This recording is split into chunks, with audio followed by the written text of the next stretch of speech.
Now for the first of our two-part season finale, we're visiting 3 different tilapia farms around the Nandi and the Lautoka area. Now the first one is an 8-pond fully functional farm that's been in operation for a while. The second one is a 2-pond farm that's still growing, and the third one is another 2-pond farm that's building theirs right from scratch. So if tilapia farming is something you're interested in, stay watching.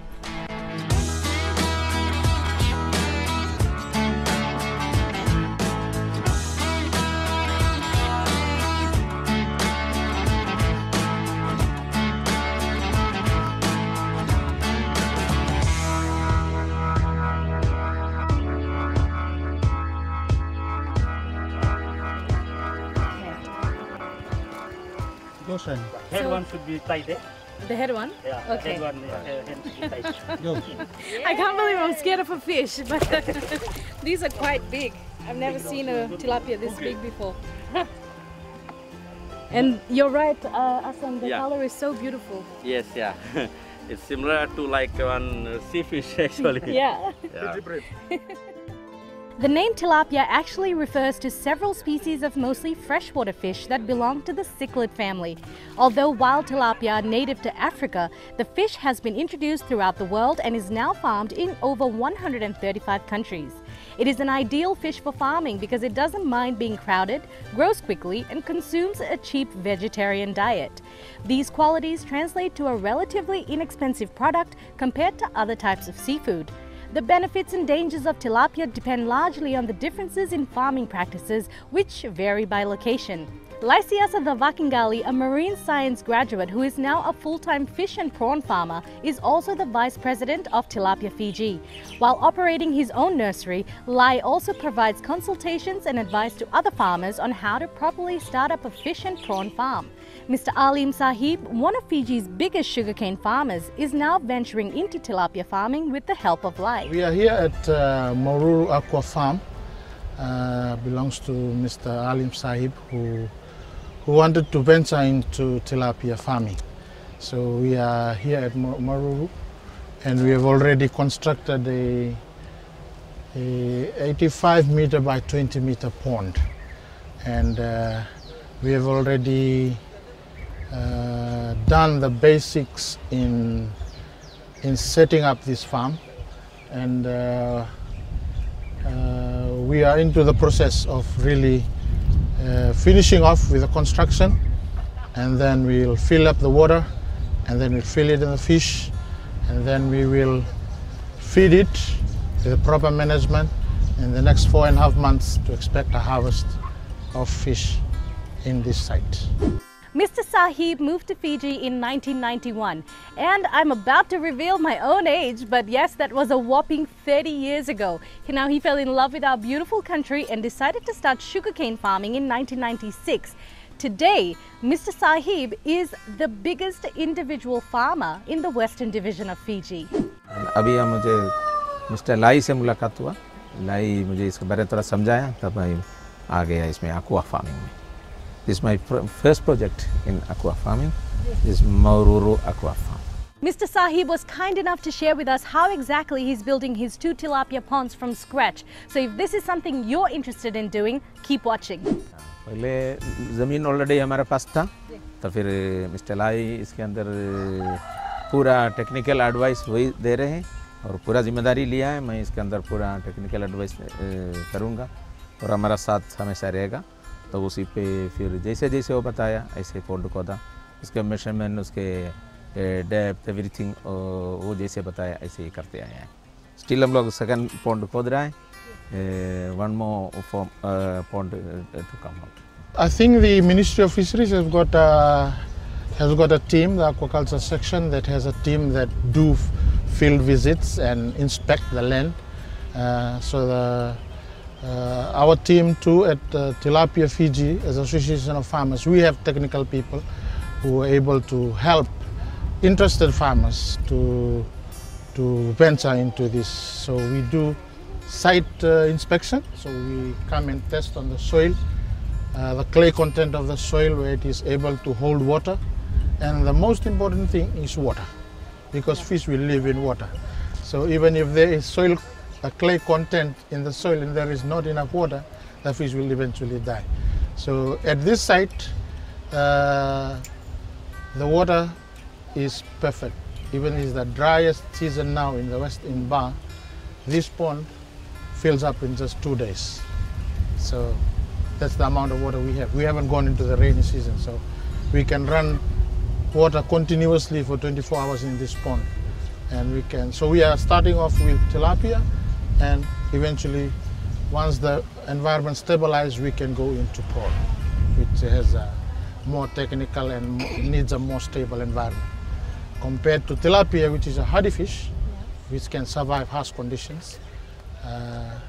So that's why we have started with tilapia. So I think for startups, we'll have to come and visit the site, inspect the clay content, and very importantly, the water source to fill your ponds. Saheeb was lucky enough to have good quality clay soil and a good quality water source to get started. Now his team are liming the 85 by 20 meter pond to lower the acidity of the water, and in 24 hours his pond is going to be filled and ready to go. हम लोग यही चाहता है Fiji government से भी तमाम से हम लोग का साथ दे, हम लोग अच्छा प्रोडक्ट निकालने के लिए कोशिश करेगा, फिर हम लोग का ज़्यादा लोकल मार्केट हम लोग के ज़्यादा इरादा रहेगा, अगर हो सके फिर ओवरसीज मार्केट के बारे में फिर सोचेंगे. Coming up after the break, we visit Jona and Marica at their 2-pond tilapia farm in Udiwai in Yako, Nandi. If you got a resource, if the water source is good, you can use for tilapia farming.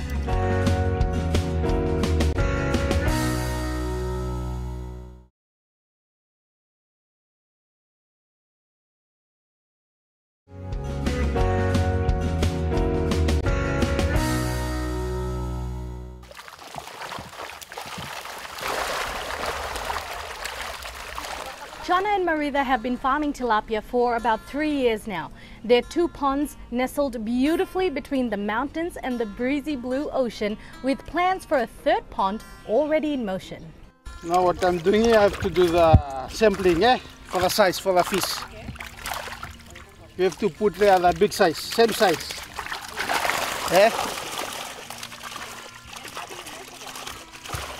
In last month, we take the average body weight. The average body weight for this size of fish is got 160. So in next 2 months, it will be ready. It will be in 300 to 50, 300 grams. It depends on the food we give them in the morning and the afternoon. This black net, you have to. This one is the hapa. They have to put in the size, the big one, big size. That one, the small size. According to the size, will be nearly 200 grams. That I'm saying, lastly 160 grams. Then after this, you're gonna put another big hapa. You call the cage, and put it there for ready for the harvesting. The blue hapa, we just pop from inside here and put it here. Some people come and bought it here, the small price. Some of them will be my stock for the next pond, for the 2nd pond and the 3rd pond. How long does it take for tilapia to be ready to harvest? For the business, like Geoces said, it's good for tilapia, this kind of business, ready to be in 6 months, according to the size. Because all the marketing here, the business people need only the big size. That big size is according to 250 to 300 grams. But tilapia business is very good here in Nandi. People don't bother about the size. Some of the customers, they just need tilapia. But according to business, we have to put it in nicely for the size grading, like 250 to 300 grams. Would you say that this is a good business to get into? This is a good business, especially if you've got the land, you've got the water source good. How long have you been doing this? Now it's nearly 3 years. This program is provided by the Food Security Program under the Ministry of Fisheries. They help us. They come and see the site. This is my lease. Then they provide me they come and do for the soil test everything. Yeah. And they provide this fish pond. Second fish pond there, I provide what we can say is I do the loan. That one will be this Saturday. A grant this Saturday will be dig for that pond. I encourage all especially our fellow Fijian. If you got a resource, if the water source is good, you can use for tilapia farming. Right by her husband's side is Marica. Asked by Jona to join the business when the tourism sector Marica worked in went down, she gladly accepted the challenge, regretting only that she didn't do it sooner. I know nothing. Nothing at all about this. Yeah. When the pandemic happened, yes. And that's when I would say my world turned around. I used to work with our national airline, and it's not the end of the road, Yeah. Things happened, yeah. So 25th of May, that was my last day in the office. I took my letter and I never looked back. It got to a stage where I told my husband, see, we have to move on, okay? Because that's it. I can't just sit and you do everything, okay? And there's a season for everything, which we believe as a Christians, and there's a time for everything, We can't be happy when it's always raining. No, on a dry season too, you should be happy as well, yeah. So it's approximately 1 year, 10 months I'm at home. That's from May last year on the 25th, the date I can't forget, yes. And that's where I am. I am just assisting my husband in any way and every way. I don't know this because I don't learn it. It was my husband who went to Nandave, learn, and with all this, I am so grateful, that I have something to fall back on when that happened, And I know some of my co-workers are still working, but I tell you, the money that I used to get then, it doesn't compare with what we are getting now. Oh, really? Yes, it doesn't really compare. So I would say, God has a way for everybody. Eh? When you stuck, don't say it's the end of the road. No, we have to help each other. We have our fellow Indos who's been coming for the late, I would say for the past months, and they needed our help. So we come here, we help them get how many fish they want, 500, 1,000, we give it to them. Because we want them to grow as well, not in a sense of trying and get something out, in a sense of helping because of what's happening to us right now. Yeah, and if it wasn't for the fisheries, we wouldn't be having one right now, as we've seen. This is the initiative of fisheries, and I would say thank you so much to Joe and to Salote and to you, to the crew, and to Asasela and the family, to Kichi, to everybody alike who's been helping us during these trying times. Without them, you wouldn't be here and I wouldn't be here, and things just happened that we can all get in connection and get us roll over for those who are out there, wanting to get something. Most of our Fijians, they have their land, but they don't make the resources out of it. I would say, take the initiative, just take the first step, and everything will just fall into places. With the program of the fisheries program, and with the help of other workers like Salote and Chio and you guys, who will be doing the marketing, and you know what you do best, and we know what we do best with our resources. Together we can make a good future for everybody. What an inspirational story of Marica and Jona. Now coming up after the break, we're speaking to Jiosese, who's the Western rep for Tilapia Fiji, to see what kind of services and help they offer.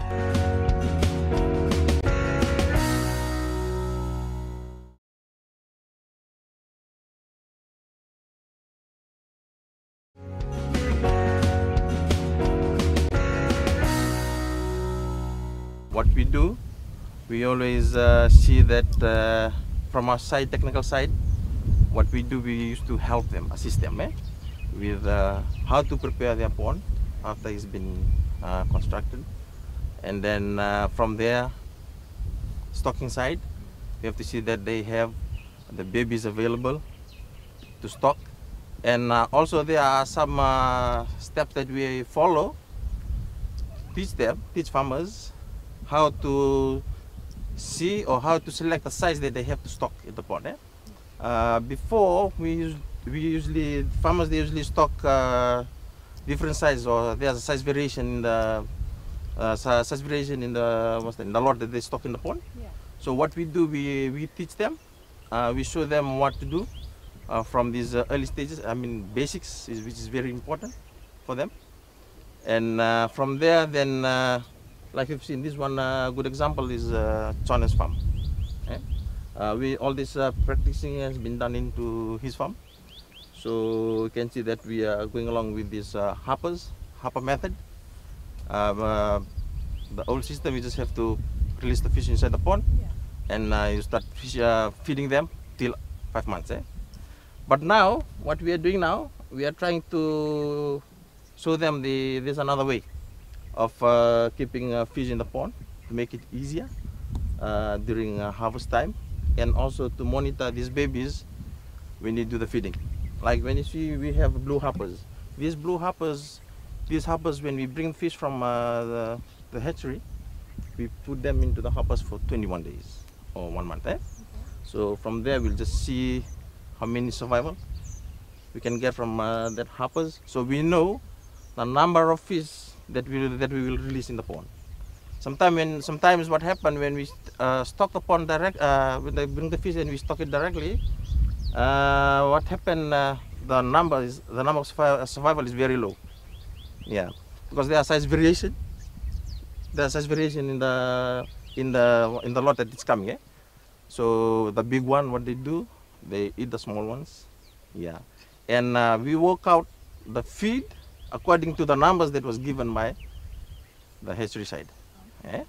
So that's a big loss, I can say, for the farmers. For example, they said, okay, we give you 10,000.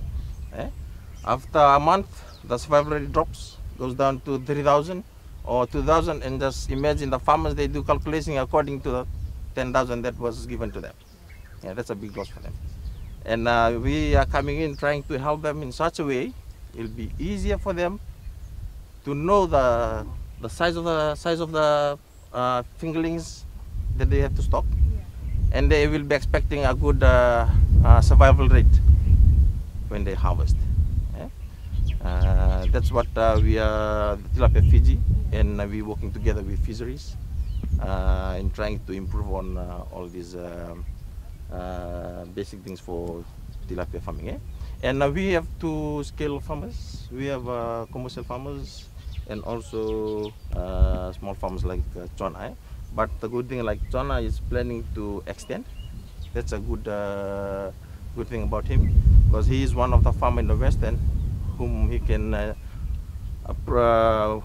he proved that it's worthy to farm in tilapia or invest into tilapia farming, because once you have a very good water source, you have markets available, you are on the right track of doing all these basics, and you know, oh, I'm expecting a good harvest at the end of 5 months.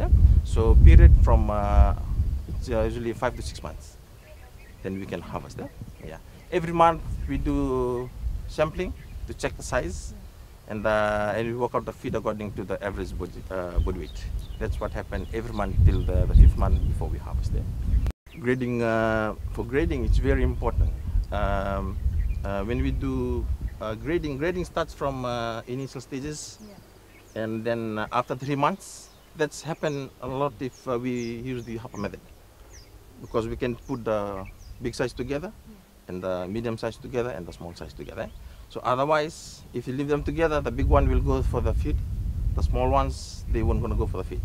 So that's why there's a big, you can see the variation in the size. But if you do size grading from the initial stages, it'll be really nice to see your fish when you harvest. Same size, the customers, they like to come and buy when they see your fish with that size, 350 to 400 gram size, and it's profitable. You can gain more profit from it. Well, tilapia farming has got so many benefits right now. Take this scenario as an example. The contractor has a share of income by digging the ponds. Then the local boys get the employment in the security, in the feeding, and then the people of Fiji get food security. They get a source of protein. And the farmer gets an alternative livelihood, which is another additional source of income, which somehow it will affect the GDP of this country when we earn from fish farming. Fish farming they use the term, is not rocket science, means if you understand the basic, just like you provide the fish with good water, the area they live in, that means the maintenance of the ponds, like the water quality, the feed that you give them, and then they get oxygen, they will be nice and healthy and they grow faster to the size that you want. It's not very labor intensive, except for the harvesting days only, and maybe in the construction stage for a few days. The rest of the days, minimum you spend 15 minutes. 5 minutes to feed in the morning, 5 minutes to feed in noon, and 5 minutes 3 o'clock. And that's all, and you can go on with the other duties. If you are a pineapple farmer or a sugarcane farmer, you can continue with other. So the other benefit of this, we reduce pressure from our marine fish, which is already declining. So aquaculture is a tool to help, more like a toolkit to help reduce the fishing pressure on our declined stock of marine fish, which is already there. And then the advantage of tilapia, you don't have to worry about fish poisoning, because we raise tilapia sustainably, as fresh as you can get to your table. To find out more about the FO4ACP project, log on to www.pacificfarmers.com. I hope you enjoyed tonight's episode. Now, coming up next week, we're visiting Mr. Aslam Ali's farm in Lautoka. Now, this farm has a crazy 8 ponds, and I cannot wait to show you.